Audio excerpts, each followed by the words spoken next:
विद्यार्थी मित्रांनो, नमस्कार. अनअकॅडमीच्या युट्यूब चॅनलमध्ये पुन्हा एकदा तुम्हा सर्वांचं मनापासून स्वागत. चालू घडामोडी सराव प्रश्नसंच मालिका या आपल्या कोर्सचा हा भाग क्रमांक 5 आहे. पुन्हा एकदा 10 प्रश्न घेऊन आपण इथं आलेलो आहोत. एकूण 30 संच आहेत, त्यातला आपला आता 5वा संच सुरू आहे. आणि एकूण आपल्या या कोर्समध्ये तुम्हाला जवळपास 300 प्रश्न चालू घडामोडीवरचे महत्वाचे असणारे इथं अभ्यासायला मिळतील. ही माझ्याबद्दलची असणारी माहिती आहे. माझं शिक्षण दिलेलं आहे. मला वाटतं आता जवळपास सर्वांना ती माहिती झालेलं असेल.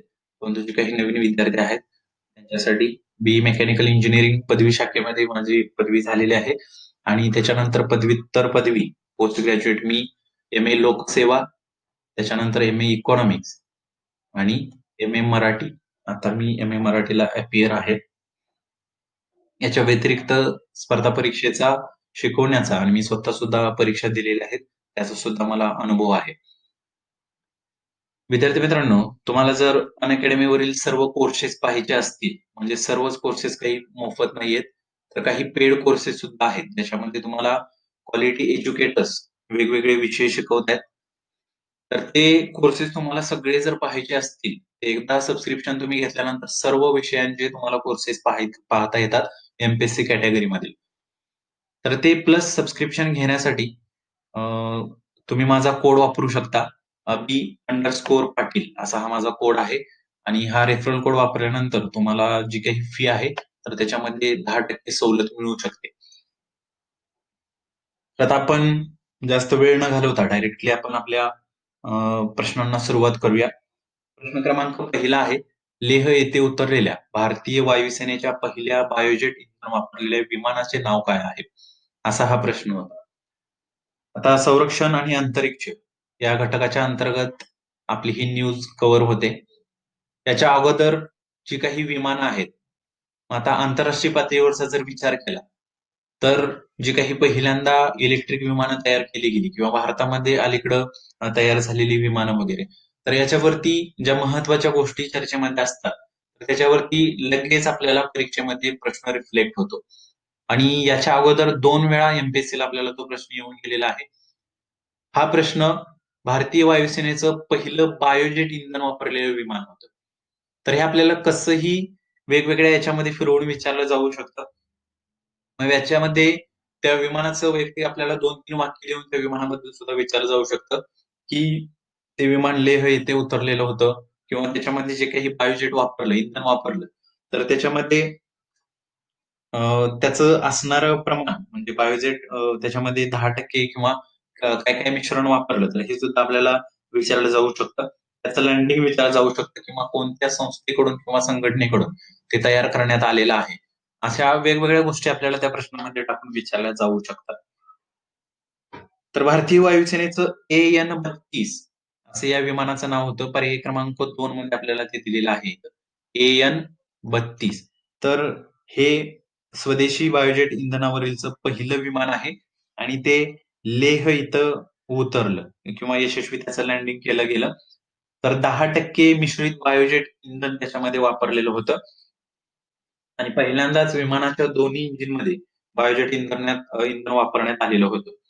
लेहचा जर विचार केला, तर लेह समुद्र सपाटीपासून 10,682 फूट उंचीवरती आहे आणि प्रामुख्याने त्या ठिकाणी विमानाचं लँडिंग वगैरे करणं थोडंसं अवघड आहे.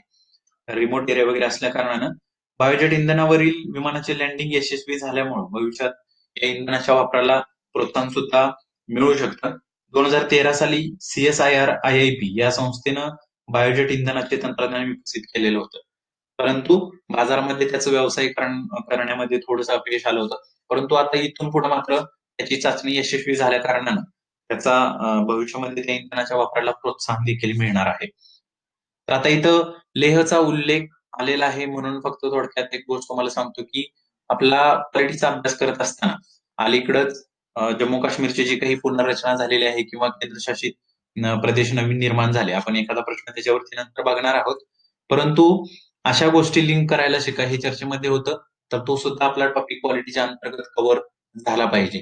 कारण केंद्रशासित प्रदेशांची असणारी संख्या किंवा लेह लडाख किंवा जम्मू काश्मीर हे वेगळे केल्यानंतर नेमका मग क्षेत्रफळानं त्यातलं मोठं काय आहे? हे सुद्धा आपल्याला विचारलं जाऊ शकतं. कारण अलीकडेच ती जम्मू काश्मीरची पुनर्रचना झाल्यानंतर केंद्र सरकारनं त्या ठिकाणचा मॅप सुद्धा एक प्रसिद्ध केलेला होता. तर ह्या चर्चेतल्या गोष्टी आपल्याला थोडंसं लिंक लावून त्या सुद्धा करून ठेवणं खूप गरजेचं आहे. पर्याय क्रमांक 2 AN-32 असं भारतीय वायुसेनेच्या स्वदेशी पहिल्या बायोजेट इंधन वापरलेल्या विमानाचं नाव आहे. पर्याय क्रमांक 2. पुढचा प्रश्न आहे सायबर सुरक्षेकरता सायबर आश्वस्त नामक प्रकल्प खालीलपैकी कोणत्या राज्य सरकारने सुरू केला आहे? तर अशा पद्धतीचा एखादा चर्चेतला असणारा प्रकल्प आपल्याला परीक्षेसाठी विचारला जाऊ शकतो. या प्रश्नाचं योग्य उत्तर आहे गुजरात. गुजरात या राज्यानं असा प्रकल्प सुरू केलेला होता. पर्याय क्रमांक 4 हे उत्तर येतं. तर गुजरातमधील गांधीनगर या ठिकाणी जानेवारी 2020 मध्ये आपले केंद्रीय गृहमंत्री अमित शाह यांच्या हस्ते या प्रकल्पाचं उद्घाटन करण्यात आलेलं होतं. सायबर आश्वस्त आणि त्याच्यानंतर विश्वास असे 2 प्रकल्प त्यावेळी सुरू करण्यात आले. आश्वस्तचा जर फुल फॉर्म आपल्याला पाहायचा झाला, तर assured assistance service helpline for victims at shortest time असा त्याचा फुल फॉर्म आहे. हे देशातलं अशा प्रकारचं पहिलंच सायबर गुन्हे प्रतिबंध केंद्र आहे. म्हणजे cyber crime prevention unit, cyber आश्वस्त हे. तर या केंद्राद्वारे विश्वास आणि नेत्रम प्रकल्पांच्या सहाय्यानं सायबर गुन्हे जे काही मोठ्या प्रमाणावरती अलीकडं देशामध्ये घडत घडत आहेत, तर त्याला प्रतिबंध घालण्याचं काम करण्यात येणार आहे. तर या केंद्राचे एक विशेष ऑनलाईन पोर्टल सुद्धा आहे आणि विशेषतः सायबर गुन्ह्यांच्या पीडितासाठी एक समर्पित हेल्पलाईन सेवा सुद्धा त्याच्यामध्ये सुरू करण्यात आलेली आहे. विश्वास नावाचा दुसरा एक प्रकल्प आहे. त्याचा फुल फॉर्म असा आहे video integration and state wide advance security अशा पद्धतीचा त्याचा असणारा फुल फॉर्म आहे. तर हे 2 प्रकल्प आणि त्यांची नावं मात्र व्यवस्थित लक्षात ठेवा. आपल्याला असा सुद्धा एखादा प्रश्न विचारला जाऊ शकतो, की वेगवेगळ्या राज्यांमध्ये वेगवेगळ्या योजना सुरू करण्यात येतात. आता मागच्याच आपण एका व्हिडिओमध्ये एक योजना बघितलेली होती कमलनाथ सरकारनं मध्य प्रदेशमध्ये सुरू केलेली युवा स्वाभिमान योजना नावाची. तर तशा काही योजना आणि वेगवेगळ्या राज्य सरकारनं सुरू केलेल्या त्या योजना आपल्याला जोड्या विचारल्या जाऊ शकतात. तशाच पद्धतीनं असे काही प्रकल्प किंवा उपक्रम राज्य सरकार सुरू करत असतं. त्याच्यावरती सुद्धा आपल्याला एखादा जोड्या प्रश्न विचारला जाऊ शकतो. सायबर आश्वस्त आणि विश्वास हे सायबर सुरक्षेकरतेचे 2 प्रकल्प कुठल्या राज्यानं सुरू केले? तर गुजरात. हे व्यवस्थित ध्यानात ठेवा. पुढचा प्रश्न आहे पुन्हा एकदा पद्म पुरस्कारावरती हा प्रश्न आपण इथे घेतलेला होता. मला वाटते आपल्या कोर्सच्या पहिल्या लेक्चरमध्ये पद्म पुरस्कारावरती एक प्रश्न आपण बघितलेला होता आणि त्याच्यामध्ये विशेषतः पद्म पुरस्कार सुरू कधी झाला किंवा 2020 चा मिळालेला पद्म पुरस्कार आणि त्याच्यावरती वेगवेगळ्या गोष्टी आपण 2-3 वाक्यामध्ये त्याच्यामध्ये विचारलेल्या होत्या, की किती जणांना तो पुरस्कार मिळाला किंवा जे काही विदेशी लोक आहेत त्यांना किती जणांना तो मिळाला, अशा गोष्टी त्याच्यामध्ये विचारलेल्या होत्या. आता पद्म पुरस्काराविषयी थोडक्यात सांगतो. ज्या गोष्टी सुद्धा आपल्याला मी सांगणाऱ्या या आपल्याला परीक्षेमध्ये वाक्यामध्ये विचारल्या जाऊ शकतात. कारण अतिशय महत्वाचा असणारा हा देशातला किंवा सर्वोच्च पुरस्कार म्हणून ओळखला जातो. पद्म पुरस्कारांची स्थापना 1954 साली करण्यात आलेली आहे. 1954 व्यवस्थित हे साल लक्षात ठेवा. आणि तेव्हापासून प्रजासत्ताक दिन जो काही आपला असतो, तर त्या प्रजासत्ताक दिनाच्या आदल्या दिवशी म्हणजे पूर्वसंध्येला काय केलं जातं, तर देशभरातल्या जे काही कर्तृत्ववान लोक आहेत, त्यांनी त्यांच्या त्यांच्या वेगवेगळ्या कार्यक्षेत्रामध्ये एक भरघोस किंवा ठोस काहीतरी कार्य केलं असेल, तर त्यांना हे पद्म पुरस्कार जाहीर केले जातात. आतापर्यंत जुलै 1977 ते जानेवारी 1980 आणि ऑगस्ट 1992 ते डिसेंबर 1995 या 2 कालखंडामध्ये काय झालं तर या पुरस्कारामध्ये खंड पडलेला होता. त्या कालावधीमध्ये कोणालाही पुरस्कार देण्यात आलेले नव्हते. या पुरस्कारांचे प्रामुख्याने 3 प्रकार आहेत. त्यातला पहिला प्रकार जो आपल्याला इथे प्रश्नामध्ये विचारलेला होता. देशातील सर्वोच्च मानल्या जाणाऱ्या पद्म पुरस्कारापैकी अनन्यसाधारण व उल्लेखनीय सेवेकरता म्हणजेच इंग्रजीमध्ये आपण त्याला काय म्हणतो एक्सेप्शनल अँड डिस्टिंग्विश्ड सर्व्हिस. तर या सेवेकरता कोणता पुरस्कार देण्यात येतो? तर हा देशातला द्वितीय सर्वोच्च नागरी पुरस्कार म्हणून ओळखला जातो. आपल्याला प्रश्नामध्ये विचारलेला. त्याचं नाव आहे पद्मविभूषण. तर त्याच्यासाठी देण्यात येणारा हा पुरस्कार आहे. त्याच्यानंतर पद्मभूषण हा देशातला तृतीय सर्वोच्च नागरी सन्मान म्हणून ओळखला जातो आणि हा पुरस्कार उच्च प्रतीच्या उल्लेखनीय सेवेसाठी देण्यात येतो. म्हणजेच काय इंग्रजीमध्ये distinguished service of a high order म्हणजे काय उच्च प्रतीच्या उल्लेखनीय सेवेसाठी कोणता देण्यात येतो? पद्मभूषण हा देण्यात येतो, जे इथं आपल्याला पर्याय क्रमांक 1 मध्ये दिलेला होता. आणि पद्मश्री हा देशातला चतुर्थ सर्वोच्च नागरी सन्मान आहे आणि हा पुरस्कार डिस्टिंग्विश्ड सर्व्हिस म्हणजे उल्लेखनीय सेवेसाठी फक्त देण्यात येतो. आणि ओव्हरऑल त्या पुरस्कारांची जर आपण रचना बघितली तर सर्वाधिक पुरस्कार दरवर्षी आपल्याला पद्मश्री हे पाहायला मिळतात आणि त्याच्यानुसार थोडेसे नंतर नंतर त्याच्यातल्या व्यक्ती आपल्याला कमी पाहायला मिळतात जसं त्या पुरस्काराची लेवल वाढेल तसं. आणि भारतरत्न हा देशातला प्रथम क्रमांकाचा सर्वोच्च नागरी सन्मान म्हणून ओळखला जातो. तर आता पद्म पुरस्काराविषयी आपल्याला एका बाजूला पद्म पुरस्कार विजेते आणि दुसऱ्या बाजूला त्यांनी जे काही वेगवेगळ्या कार्यक्षेत्रामध्ये कार्य केलेलं आहे, तर ती क्षेत्र देऊन सुद्धा जोडायला मला विचारलं गेलेलं आहे याच्या अगोदर. आता प्रत्येक वेळी मी तो प्रश्न आल्यानंतर आपल्या कोर्समध्ये मी अगोदरच तुम्हाला सांगितलेलं होतं, की फक्त राज्यसेवा याच्यासाठीच आपण हा प्रश्न बघत नाही. तर राज्यसेवा, पी-एस-आय, एस-टी-आय किंवा यू-पी-एस-सीच्या इतर सुद्धा परीक्षेसाठी आपण या गोष्टी बघत असतो. तर पर्याय क्रमांक 2 या प्रश्नाचं योग्य उत्तर आहे. पुढचा प्रश्न आहे 4थ्या क्रमांकाचा. बरोबर असणारे विधान निवडा, असं इथं म्हटलेलं होतं. आणि विशेषतः बऱ्याचदा या गोष्टी चर्चेमध्ये सुद्धा असतात, की भारतातला राष्ट्रीय खेळ किंवा भारताचा राष्ट्रीय खेळ कोणता? असं त्याच्याबद्दलची असणारी ही विधानं होती. सर्वसाधारणतः आपल्या डोक्यामध्ये एक गोष्ट बसलेली असते, की हॉकी हा भारताचा राष्ट्रीय खेळ आहे. परंतु ते पूर्णतः चुकीचं आहे. अलीकडेच महाराष्ट्रातल्या धुळे जिल्ह्यातल्या एका शिक्षकानं त्याच्याबद्दल आर-टी-आय फाईल केलेला होता आणि त्याच्यानंतर क्रीडा मंत्रालयानं त्याच्यावरती खुलासा केलेला आहे, की भारतामध्ये कोणत्याही खेळाला राष्ट्रीय खेळाचा दर्जा नाहीये. तर आपल्याला हे एका वाक्यामध्ये सुद्धा जर विचारलं आणि त्या ठिकाणी जर ऑप्शन दिले क्रिकेट, हॉकी किंवा कबड्डी, तर मात्र आपण गोंधळण्याची शक्यता खूप असते. तर त्याच्यामुळं क्रीडा मंत्रालयानं अलीकडं त्याच्यावरती खुलासा दिलेला आहे. भारतामध्ये कोणत्याही खेळाला राष्ट्रीय खेळाचा दर्जा नाही. तर पर्याय क्रमांक 4 हे या प्रश्नाचं योग्य उत्तर आहे. पुढचा प्रश्न आहे 5व्या क्रमांकाचा. खूप महत्वाचा असणारा हा प्रश्न आहे. कारण ज्या काही आशियाई क्रीडा स्पर्धा होतात किंवा खेलो इंडिया युवा क्रीडा स्पर्धा असतील, तर या वेगवेगळ्या क्रीडा स्पर्धांवरती याच्या अगोदर बऱ्याचदा आपल्याला परीक्षेला प्रश्न येऊन गेलेले आहेत. तर हा प्रश्न सुद्धा खेलो इंडिया युवा क्रीडा स्पर्धेसंबंधातला असणारा होता आणि योग्य विधानं आपल्याला या प्रश्नामध्ये निवडायची होती. आता 2020च्या ज्या काही खेलो इंडिया युवा क्रीडा स्पर्धा झाल्या, त्याच्याविषयी आपल्याला 2-3 विधानं इथं दिलेली होती.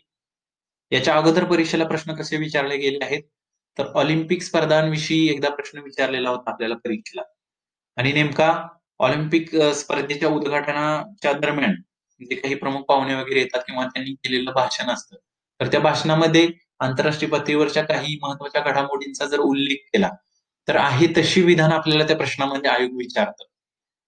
तर ऑलिम्पिक स्पर्धाविषयी एकदा प्रश्न आलेला होता आणि मला वाटतं त्याच्यामध्ये जे काही ध्वजधारक असतात वेगवेगळ्या राष्ट्रांचे किंवा देशांचे, तर ते सुद्धा आपल्याला एकदा परीक्षेला विचारलेलं होतं, की भारताचा ध्वजधारक हा खेळाडू होता.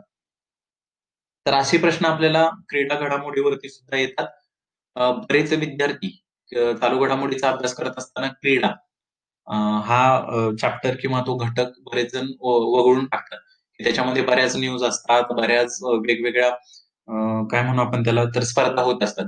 तर त्या सगळ्यामध्ये विजेत्यांची नावं लक्षात ठेवणं थोडंसं अवघड आहे. परंतु ज्या काही महत्त्वाच्या घडामोडी घडत असतात, त्या तरी आपल्याला लक्षात ठेवल्याच पाहिजे. पहिलं विधान असं म्हणतं, या स्पर्धा जानेवारी 2000 मध्ये गुवाहाटी येथे पार पडल्या. तर अगदी बरोबर असणारं हे विधान आहे. आसाममधल्या गुवाहाटी या ठिकाणी जानेवारीमध्ये या स्पर्धा पार पडलेल्या आहेत. दुसरं विधान असं म्हणतं, एका सरळ सेवेच्या भरतीला आपल्याला एका स्पर्धांविषयी प्रश्न विचारलेला होता आणि त्याच्यामध्ये भारतानं किती पदकं जिंकलेली आहेत असं विचारलेलं होतं. आता जसं परीक्षेची काठिण्य पातळी म्हणजे समजा आपण PSIST किंवा त्याच्या खाली सरळ सेवे भरतीच्या ज्या काही तयारी करणारे विद्यार्थी असतात, तर त्याच्यामध्ये सुद्धा अशा स्पर्धांमधली भारतानं किंवा महाराष्ट्रानं जिंकलेली पदकं आणि त्यांची संख्या आपल्याला विचारली जाऊ शकते. तर या स्पर्धांच्या पदक तालिकेमध्ये महाराष्ट्र अव्वल स्थानी राहिला आहे, असं दुसरं विधान म्हणतं आणि ते विधान सुद्धा अगदी बरोबर असणार आहे. महाराष्ट्राच्या खेळाडूंनी या स्पर्धेमध्ये 78 सुवर्ण म्हणजे 78 सुवर्ण, 77 रौप्य, सिल्वर आणि त्याच्यानंतर 101 ब्रॉन्झ पदकं मिळवलेली आहेत आणि टोटल जी काही पदकं कमावली त्यांची संख्या किती होती तर 256 इतकी होती. महाराष्ट्राच्या खेळाडूंनी मिळवलेली. त्याच्यानंतर दुसऱ्या क्रमांकावरती आहे हरियाणा. हरियाणाला मिळालेले आहेत 200 पदकं आणि त्याच्यानंतर दिल्ली आहे तृतीय स्थानी 122 पदकं दिल्लीला मिळालेली आहेत. दुसरं विधान सुद्धा यातलं बरोबर असणार आहे. आता मागील वर्षी या स्पर्धा पुण्यामध्ये झालेल्या होत्या. तर त्या ठिकाणी सुद्धा महाराष्ट्र हा प्रथम क्रमांकावरती किंवा अव्वल स्थानी राहिलेला होता, पदकांचा विचार केला तर. आता तिसरं विधान मात्र इथं दिलेलं बऱ्याच जणांना असं वाटेल की एवढं डिटेलमध्ये कोण लक्षात ठेवतं की 80 विक्रम मोडले त्यापैकी 56 विक्रम मुलींनी मोडलेले आहेत. तर अशी विधानं विचारण्याची आयोगाला सवय आहे. त्या स्पर्धामध्ये काही विशिष्ट जर एखादी गोष्ट घटना घडली, तर ते आपल्याला एखाद्या वाक्यामध्ये विचारलं जाऊ शकतं. तर गुवाहाटी येथे झालेल्या या स्पर्धेमध्ये 80 विक्रम मोडले आणि त्यापैकी 56 विक्रम हे मुलींनी मोडलेले होते. तर याच्या व्यतिरिक्त याच्या काही वेगवेगळ्या स्पर्धा होतात. तर त्याच्यामध्ये मग शुभंकर त्या स्पर्धेचा काय होता? असं सुद्धा काही-काही परीक्षांना विचारलेलं आहे. तर या प्रश्नाचं इथं जर स्पेसिफिक आपल्याला उत्तर पाहायचं झालं, तर पर्याय क्रमांक 4 वरील सर्व योग्य असणारी विधान आहेत. पर्याय क्रमांक 4. पुढचा प्रश्न आहे 6व्या क्रमांकाचा. यशवंतराव चव्हाण यांचा 12 मार्च हा जयंती दिन महाराष्ट्रात काय म्हणून साजरा केला जातो असं विचारलेलं होतं. आता यशवंतराव चव्हाण हे महाराष्ट्राच्या इतिहासामध्ये अतिशय महत्वाचं असणारं नाव आहे, आपल्या सर्वांना माहिती आहे. तर याच्या अगोदर असा एक प्रश्न दिनावरती विचारलेला होता, की मला वाटतं डॉक्टर ए.पी.जे. अब्दुल कलाम सरांची जयंतीच बहुतेक. तर ती वाचन प्रेरणा दिन असा काहीतरी आपल्याला एकदा प्रश्न आलेला होता. मला नेमकं ते नाव आठवत नाहीये कोणाबद्दल ते केलेलं होतं. तर असे प्रश्न विचारले जाऊ शकतात. तर यशवंतराव चव्हाण यांचा 12 मार्च हा जयंती दिन महाराष्ट्रामध्ये समता दिन म्हणून साजरा करण्यात येतो. काय? समता दिन पर्याय क्रमांक 2 मध्ये दिलेला आहे. ते एक फॅक्च्युअल असणारा हा प्रश्न होता. समता दिन व्यवस्थित लक्षात ठेवा. हे एकता दिन किंवा एकता दौड या सगळ्या गोष्टी चर्चेमध्ये असतात ऑक्टोबर महिन्यामध्ये किंवा वाचन दिन आता तुम्हाला मगाशी म्हटलंच याच्यावरती आपल्याला मला वाटते कंबाईनच्या का एक्साईजच्या पूर्वपरीक्षेला प्रश्न आलेला होता. अशा गोष्टी आपल्याला परीक्षेला नक्कीच विचारल्या जातात. पुढचा प्रश्न आहे 62व्या ग्रॅमी पुरस्कार वितरण सोहळ्यामध्ये मिळालेल्या काय म्हटलेलं आहे इथं पुरस्काराविषयीच्या योग्य जोड्या निवडा. त्याच्यामध्ये मिळालेले ठळक पुरस्कार आपल्याला इथे दिलेले होते आणि त्याच्यावरती हा प्रश्न विचारलेला आहे. तर 62वे जे काही ग्रॅमी पुरस्कार पार पडले त्याच्यावरचा हा असणारा प्रश्न. अमेरिकेच्या लॉस एंजेलिस शहरामध्ये जानेवारी 2020 मध्ये हा पुरस्कार पार पडलेला आहे. तर तो 62वा होता. एक फॅक्च्युअल गोष्ट त्याच्यातली लक्षात ठेवा. 62वा 2020 चा. कुठं पार पडला? तर लॉस एंजेलिस अमेरिकेमध्ये पार पडलेला आहे. आणि हा कोणत्या क्षेत्रातला पुरस्कार आहे? तर संगीत क्षेत्रामधला मानाचा समजणारा हा पुरस्कार म्हणून ओळखला जातो.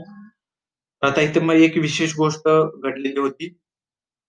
जवळपास एकूण 6 कॅटेगरीमध्ये नामांकन प्राप्त असणारी 18 वर्षाची बिली एलिश इथं आपल्याला तिचं नाव सुद्धा दिलेलं होतं पहिल्या पर्यायामध्ये. तर ही बिली एलिश अ, हिला एकूण 5 पुरस्कार मिळालेले आहेत.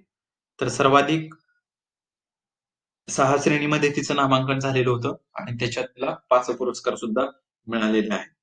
तर काही ठळक पुरस्कारांचा जर इथं आपल्याला तो सिक्वेन्स बघायचा झाला किंवा ते पुरस्कार माहिती करून द्यायची झाली, तर बेस्ट न्यू आर्टिस्ट हा पुरस्कार सुद्धा बिली इलिश तिला मिळालेला होता. पहिली जोडी बरोबर असणारी आहे.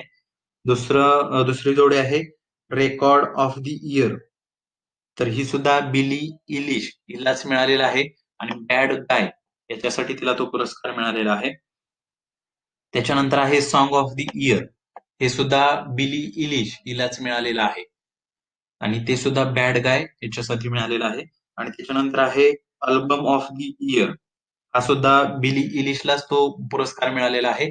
इथं अल्बमचं नाव दिलेलं होतं आणि अल्बमचं नाव असं होतं, when we all fall asleep where do we go, असं त्या अल्बमचं असणारं नाव होतं. हे चारही जोड्या बरोबर असणाऱ्या दिलेल्या आहेत. पर्याय क्रमांक 4 या प्रश्नाचं योग्य उत्तर आहे. तर पुरस्कारावरती आपल्याला असेच प्रश्न याच्या अगोदर सुद्धा विचारलेले आहेत. त्या पुरस्कारामधल्या ठळक गोष्टी किंवा तो एखादा पुरस्कार आणि विशेषतः कोणाला मिळालेला आहे किंवा कोणत्या रचनेसाठी वगैरे मिळालेला आहे, असे प्रश्न याच्या अगोदर आपल्याला येऊन गेलेले आहेत. पुढचा प्रश्न आहे भारतीय वायुसेनेतलं असणारं राफेल विमान, त्याच्यावरचा असणारा हा प्रश्न. आणि तुम्हाला माहिती आहे की अलीकडं राफेल विमानाविषयीचा असणारा वाद खूप चर्चेमध्ये होता. 2-3 विधानं तुम्हाला दिलेली आहेत. आता विमानावरती आलेले प्रश्न, मगाशी एक गोष्ट तुम्हाला सांगायची राहून गेली, की आपल्याला तेजस विमानावरती एकदा प्रश्न आलेला होता, की ते लढाऊ किंवा एक असणे आहे का वगैरे, अशा वेगवेगळ्या गोष्टी आपल्याला त्या वाक्यामध्ये विचारलेल्या होत्या. राफेलचा जर आपल्याला विचार करायचा झाला, तर ही विमाने फ्रान्सच्या दसॉल्ट कंपनीकडून खरेदी केलेली आहेत, असं पहिलं विधान आपलं म्हणतं. तर बरोबर असणारं ते विधान आहे. त्याचं जर उत्पत्ती स्थान किंवा त्याची जर निर्मिती पाहायला गेली, तर ही फ्रान्समधली आहे. दसॉल्ट नावाची कंपनी आहे. तर त्या ठिकाणी ती तयार करण्यात येतात. दुसरं विधान आहे राफेल विमान 1985 पासून भारतीय वायुसेनेमध्ये दाखल आहे. तर हा वाद आहे अलीकडचा. 85 म्हणजे खूप जुनं साल झालं. फक्त फसवण्यासाठी मी इथं ते टाकलेलं होतं. तर ते चुकीचं असणार आहे. 8 ऑक्टोबर 2019 ला, कधी? 8 ऑक्टोबर 2019 ला ते काय झालं? भारतीय वायुसेनेमध्ये दाखल झालेलं आहे. आणि तिसरं विधान असं म्हणतं, हे एकल इंजिन व एक आसनी असणारे विमान होय. तर हे सुद्धा विधान पूर्णतः चुकीचं आहे. तर हे दुहेरी इंजिन व 2 आसनी असणारं विमान होय. तर तेजसचा जर आपल्याला विचार केला तर तेजस हे एकल इंजिन आणि एक आसनी असणारे विमान आहे. परंतु राफेलचा विचार केला तर दुहेरी इंजिन आणि 2 आसनी विमान म्हणून हे ओळखलं जातं. फक्त पहिलं विधान यातलं बरोबर असणार आहे. फक्त विधान ए बरोबर आहे. पर्याय क्रमांक 1 या प्रश्नाचं योग्य उत्तर आहे. पुढचा प्रश्न आहे 9व्या क्रमांकाचा आणि अलीकडेच पार पडलेली 19 वर्षाखालील क्रिकेट विश्वचषक स्पर्धेबद्दल असणारा हा प्रश्न होता. 3 विधानं दिलेली आहेत, की या स्पर्धा जिंकल्या कुणी वगैरे, वगैरे गोष्टी विचारलेल्या आहेत. तर मला वाटतं जानेवारी-फेब्रुवारीच्या दरम्यान 2020 मध्ये या स्पर्धा दक्षिण आफ्रिकेमध्ये पार पडलेल्या आहेत. पहिलं विधान जे काही आहे ते बरोबर आहे. दक्षिण आफ्रिकेत या स्पर्धा पार पडल्या. 2020 सालचा हा विश्वचषक बांगलादेशने उंचावला असं इथं म्हटलेलं आहे. बरोबर असणारे विधान आहे. बांगलादेशनं पहिल्यांदाच हे अंडर 19 त्यांचं विजेतेपद ठरलेलं आहे. पहिल्यांदाच हा कप त्यांनी जिंकला आणि शेवटच्या सामन्यामध्ये जो काही गतविजेता भारत आहे, म्हणजे भारताचा 3 विकेट्सनं पराभव पराभव केलेला होता बांगलादेशनं. आणि या स्पर्धा भारतानं 4 वेळेस जिंकलेल्या आहेत असं विचारलेलं आहे, अंडर 19. तर बरोबर असणारं हे विधान आहे. भारतानं 4 वेळा या स्पर्धा जिंकलेल्या आहेत. 2000, त्याच्यानंतर 2008, त्याच्यानंतर 2012 आणि त्याच्यानंतर 2018. अशा 4 वेळेस भारताने या स्पर्धा जिंकलेल्या आहेत. तर वरील विधानापैकी अचूक विधान विधाने निवडा म्हटलेलं होतं. अचूक म्हणजे बरोबर. पर्याय क्रमांक 4 हे या प्रश्नाचं योग्य उत्तर. दिलेली तिन्हीही विधानही बरोबर असणारे आहेत. तर या सामन्यामध्ये जो काही अंतिम सामनावीर ठरला, तर तो बांगलादेशचा खेळाडू अकबर अली हा सामनावीर ठरलेला आहे. आणि त्याच्यानंतर मालिकावीर जर पाहायचा झाला, तर भारताचा यशस्वी जयस्वाल यानं खूप चांगली कामगिरी या स्पर्धांमध्ये केलेली होती. तर तो मालिकावीर ठरलेला आहे. आणि या लेक्चरमधला सर्वात शेवटचा प्रश्न, 10वा प्रश्न. खालीलपैकी कोणता खेळाडू कसोटी क्रिकेटमध्ये हॅट्रिक नोंदविणारा सर्वात तरुण गोलंदाज ठरला आहे? तर आता विशेष गोष्टी आपल्याला परीक्षेला विचारल्या जाऊ शकतात. तर कसोटी क्रिकेटमध्ये हॅट्रिक नोंदविणारा म्हणजे हा काही एकमेव खेळाडू आहे का? तर नाही. आपल्याला इथं काय विचारलेलं होतं, तर सर्वात तरुण गोलंदाज कोण ठरला आहे? आता एक गोष्ट जर सांगायची झाली, तर परीक्षेमध्ये बऱ्याचदा विद्यार्थ्यांचं काय होतं, तर अभ्यास खूप चांगला असतो. बऱ्याचदा वाचन केलेलं असतं, उजळणी बऱ्याचदा मारलेली असते.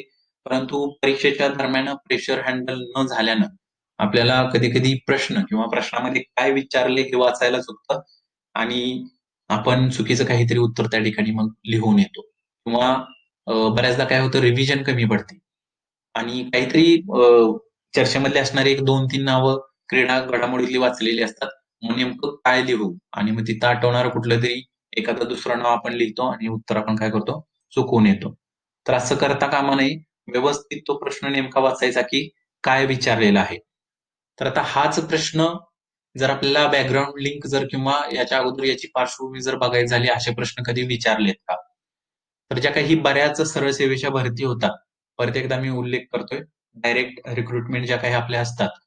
तर त्याच्यामध्ये एका परीक्षेला हा प्रश्न विचारलेला होता आणि तो भारताच्या संदर्भात विचारलेला होता, की भारतामधले मग हॅट्रिक करणारे वेगवेगळे खेळाडू. मग त्याच्यामध्ये अनिल कुंबळे यांचं नाव येतं, इरफान पठाण आहे किंवा हरभजन सिंग आहे. तर वेगवेगळी ही नावं तर त्यांनी वेगवेगळ्या ठिकाणी केलेले ते विक्रम असतील किंवा कोणाच्या विरोधात वगैरे केलं, या सुद्धा गोष्टी आपल्याला माहीत असणं खूप गरजेचं असतं. तर हे चर्चेतलं आहे, म्हणून हा प्रश्न मी इथं सराव संचामध्ये घेतलेला होता. हा पाकिस्तानचा असणारा खेळाडू आहे आणि त्याचं वय जर बघायला गेलं, तर फक्त 16 वर्षाचं 16 वर्ष त्याचं वय आहे. इथं पर्याय क्रमांक 2 मध्ये दिलंय. नसीम शहा असं त्याचं नाव आहे. कसोटी क्रिकेटमध्ये हॅट्रिक नोंदविणारा सर्वात तरुण गोलंदाज. तर हा जलदगती गोलंदाज आहे. फास्टर बॉलर आहे आणि बांगलादेश विरुद्ध रावळपिंडी या ठिकाणी एक कसोटी झालेली होती. तर त्याच्यामध्ये त्यांनी ही हॅट्रिकची नोंदवलेली आहे. याच्या अगोदर हा जो काही विक्रम होता सर्वात तरुण गोलंदाजाचा, तर तो बांगलादेशचा लेग स्पिनर आलोक कप्पाली याच्या नावावरती होता. समजा आपण जुन्या चालू घडामोडीमध्ये हे नाव जर वाचून ठेवलेलं कुठे असेल, जर आपण अपडेट नसू, तर असा प्रश्न चुकण्याची शक्यता खूप असते. म्हणून जरी क्रीडा घडामोडी आपल्याला खूप वाटत असल्या, त्याच्यामध्ये माहिती खूप दिलेली आहे असं वाटत असलं, तरी सुद्धा अतिशय महत्त्वाच्या असणाऱ्या फॅक्ट मात्र लक्षात ठेवायलाच पाहिजेत. जर आपल्याला परीक्षेला गुण मिळवायचे असतील तर. पर्याय क्रमांक 2 हे या प्रश्नाचं योग्य उत्तर आहे. तर हा भाग 5वा झाला. पुढच्या भागमध्ये आपल्याला असेच आपण नवीन 10 प्रश्न बघणार आहोत आणि बऱ्याच विद्यार्थ्यांनी सांगितलेलं होतं, की आपल्या या लेक्चरच्या शेवटी उत्तरं सुद्धा द्या. तर इथं ही आपण उत्तरं समाविष्ट केलेली होती. समजा एखाद्या प्रश्नाचं डिस्कशन समजलं नाही किंवा घाई-गडबडीमध्ये कधी-कधी काय होतं, तर एखादं वाक्य उलटं-सुलटं सुद्धा बोलून मी गेलेलो असतो. सगळ्यात शेवटी सुद्धा तुम्ही ती उत्तरे टॅली करा. काही प्रश्नांच्या बाबतीत जर शंका असेल, तर आपल्या YouTube चॅनलवरती हा आपला व्हिडिओ येतो.